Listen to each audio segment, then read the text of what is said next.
and welcome to my channel. My name is Lynn and today I get to be part of the Not Too Shabby Stamp and Die of the Month hop. We are running this hop until February 14th. I'll tell you a little bit more about how to enter and all of that good stuff once we get a little bit further into the card making. I'm making at least what I'm calling a trifold tunnel card because it's a bit of a mashup between a trifold card and a tunnel card. And what I'm starting off here is with an A2 size card base. So this card base measures 4 1/4 by 5 1/2 folded. And I know that this fairy door is going to be the one that is the last thing that you see. So what I've done is I've chosen a circle die that just gives a little bit of a peek into that fairy door. So you won't see the full scene at the very front of the card, but you'll see just whatever is peeking through that circle. What I've cut into is the panel that's going to be sort of my second scene, and it measures 4 3/4 by 5 1/2, and I've just scored a 1/2 inch glue tab on the right side. And then I've chosen a larger circle die. In this case, my nested circle dies are pretty close together, so I think I went up in size by 2, but that's totally up to you as to how much larger of a circle you want. And that's going to create our tunnel effect. Usually tunnel cards have a lot of layers and a lot more dimension. They're sort of the shadow box style of card, but this one is much flatter, so it'll and it doesn't have quite as many layers.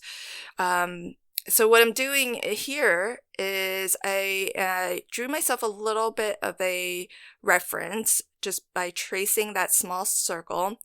And if you caught it, the die that coordinates with this stamp set is amazing because it actually cuts and scores the door. So you can actually open the door and have a little interactive element. And one of the stamps in this set is reads "Make a Wish," and so I'm stamping that inside the circle so that when you open the fairy door, it'll actually have an additional little sentiment that reads "Make a Wish." Okay, so now that I have the base for my trifold, I'm gonna just start to ink up a nice background. I'm not gonna be overly precise with this, but I've just pulled out some of my distress oxides and I'll create a cloudy background and a little grassy background. So as you watch me ink up these 3 panels, let me tell you a little bit more about the hop. This is a hashtag driven hop.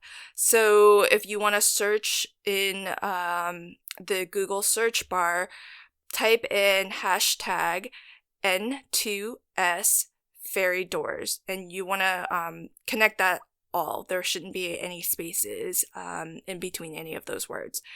And that should bring up all of the other designers who are participating in this month's Stamp and Die of the Month hop. The other way that you can follow along and hop along is there should be a link that reads hashtag N2S fairy doors in the description box below or near the video title of this video, and you can click on that link to also bring up all of the folks who have designed for this hop.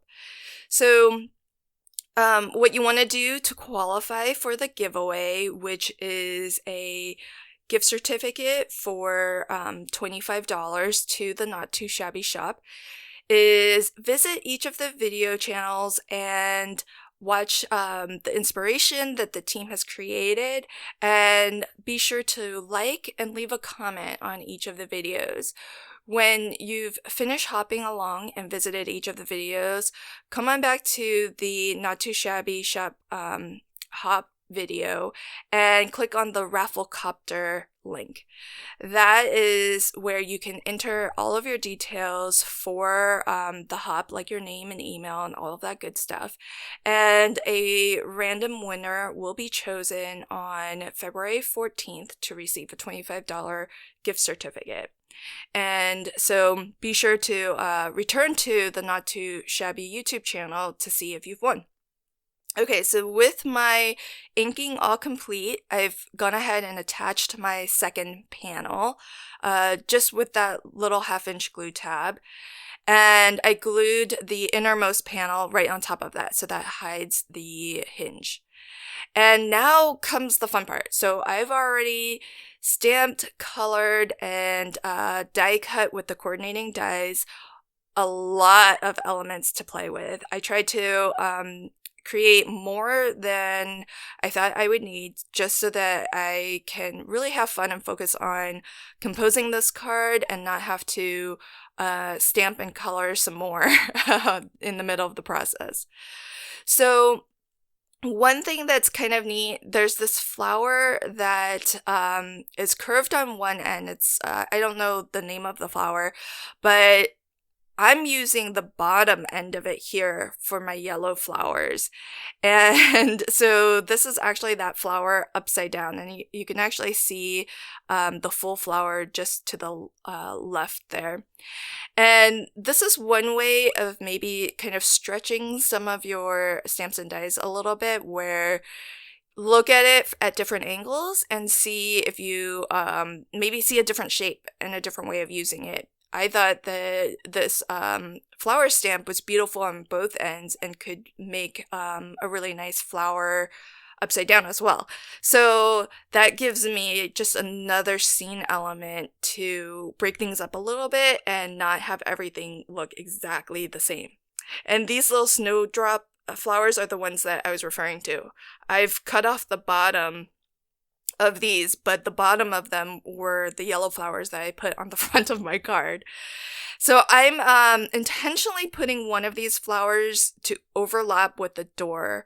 That way the door, because I do have it propped up on some low profile foam, there's the potential that that door could kind of get pressed into the card too much, and it would be really hard to kind of pry it back out.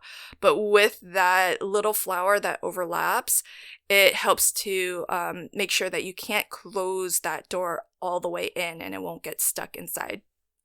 And so I'll just continue to add one more element here. I decided to die cut the door a second time and actually glue this to the back, because with alcohol marker coloring, it does bleed through to the other side. With the other elements, which you can see off to the left and right here, you can see the back, but I don't mind it there so much. But with the door, for some reason, it was really bugging me. So I added an extra layer there just to clean up the back of that door a little bit. With my butterflies, the shine is from some diamond glaze. You can use something like glossy accents or glossy highlights from Crafter's Companion. And I did take a white gel pen to my mushroom tubs to add and really brighten up those white dots on the mushrooms. And there's a final look at my card. I hope that you enjoyed this card today. Be sure to like and comment on this video and all of the videos along the hop. Again, it's hashtag N2S Fairy Doors. Enjoy all of the wonderful inspiration for the Not Too Shabby Stamp and Die of the Month Club. Thanks so much, and until next time, happy crafting and have a fantastic day. Bye!